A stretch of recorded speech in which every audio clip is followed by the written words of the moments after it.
복된 소식 아름다운 소리 AM 1590kHz 시카고 기독교 방송입니다.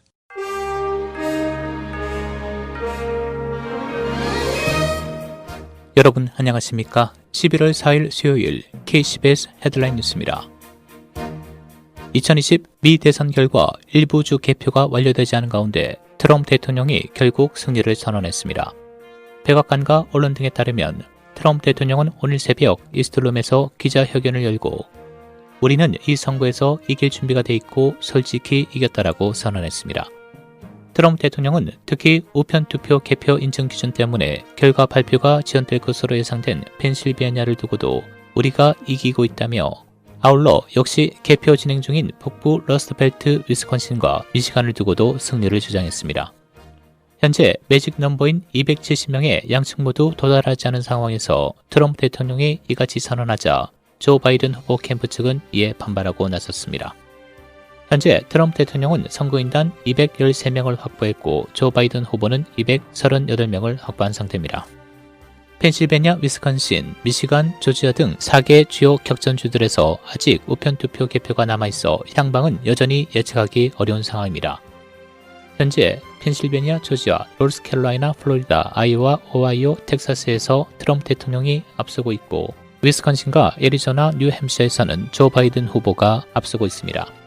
위스콘신은 95% 개표율에 조 바이든 49.6%, 트럼프 대통령 48.9%로 바이든 후보가 0.7%포인트 앞서고 있고 미시간에서도 94% 개표율에 조 바이든 49.3%, 트럼프 대통령 49.1%로 조 바이든이 0.2%포인트 앞서고 있습니다. 어제 상원의원 선거에서는 트럼프 대통령의 측근 린지 그레엄 상원 법사위원장이 재선에 성공했습니다. 반면 코리 가드너는 낙선했습니다. 언론은 어제 공화당 소속 그레엄 의원이 사우스캐롤라이나주 선거에서 제이미 해리슨 민주당 후보를 꺾었다고 보도했습니다. 그레엄 의원은 트럼프 대통령의 최측근으로 기록적인 선거 자금 모금에 성공한 민주당 후보로부터 강력한 도전을 받았지만 소송에 성공했습니다. 반면 콜로라도주가 지역구인 가드너 의원은 민주당 소속의 존 히켄루프 전 주지사에게 패배했습니다. 대통령 선거와 함께 치른 하원 선거에서는 민주당이 다수당 확보에 성공할 것으로 예측되고 있으나 의석수는 다소 줄어들 것으로 보입니다. 개표가 계속되고 있는 가운데 언론은 이번 선거에서 민주당이 과반을 차지해 다수당 유지에 성공한 것으로 보인다고 전했습니다. 현재 민주당은 435석 중 233석으로 다수를 유지하고 있지만 개표가 진행 중인 가운데 이 시각 현재 민주당이 189석으로 공화당 182석을 7석 앞서고 있습니다.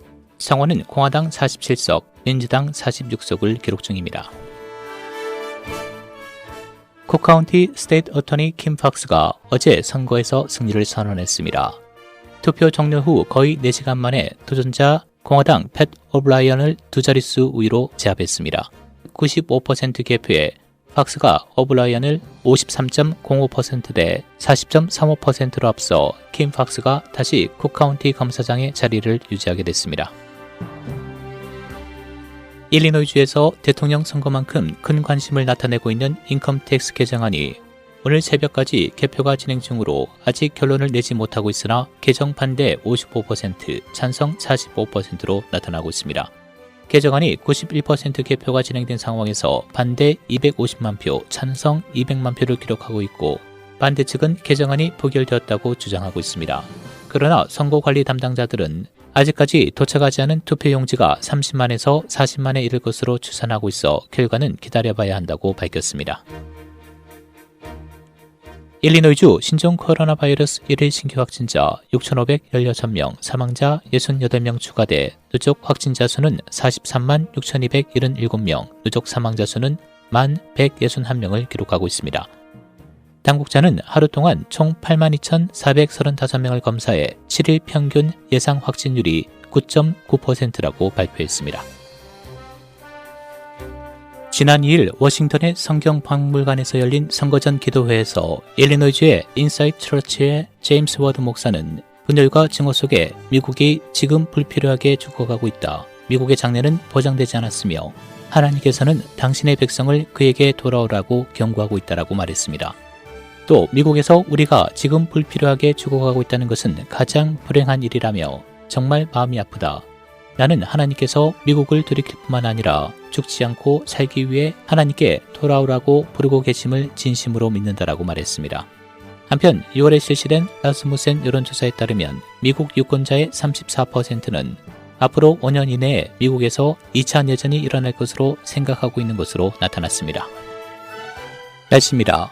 오늘 대체로 맑은 날씨 보이겠고 밤부터 다시 흐려지겠습니다. 낮 최고는 72도, 밤 최저 54도. 내일 오전에 흐리다 오후 들어 다시 맑아지겠습니다. 낮 최고 69도, 밤 최저 47도. 금요일 맑고 포근한 날씨 이어지겠습니다. 낮 최고 69도, 밤 최저 50도. 토요일 역시 맑겠습니다. 낮 최고 69도, 밤 최저 53도입니다. 지금까지 진행의 박상준이었습니다.